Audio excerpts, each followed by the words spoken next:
Buonasera e ben ritrovati con l'informazione flash di New Sicilia.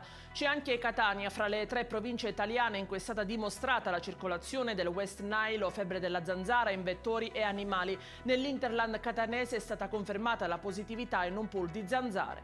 Un bambino di 2 anni è stato ricoverato a Palermo per aver ingerito hashish. Gli esami hanno confermato la positività alla cannabis. I genitori hanno dichiarato alla polizia di non sapere come il bimbo sia venuto a contatto con la sostanza stupefacente. Si conclude con la richiesta di rinvio a giudizio e la fissazione dell'udienza preliminare, la vicenda che nel maggio 2022 ha visto coinvolto il comandante egiziano della nave mercantile Lady Farida, approdata in porto a Trapani ed accusata di aver sversato un ingente quantitativo di idrocarburi in ambito portuale. 5 corse veloci collegheranno nella metà del tempo attuale l'aeroporto Falcone Borsellino e la stazione centrale di Palermo con una sola fermata intermedia a Notar Bartolo. A queste si aggiungerà un ulteriore sesto collegamento che effettuerà anche tutte le altre fermate e il nuovo servizio Genio Express finanziato dalla regione siciliana. E in chiusura il meteo, diramata per domani in Sicilia un'allerta per rischio incendi e ondate di calore, previste punte di 40 gradi, in arrivo anche un intenso pulviscolo sahariano, il caldo africano e la sabbia desertica ci accompagneranno almeno fino a sabato.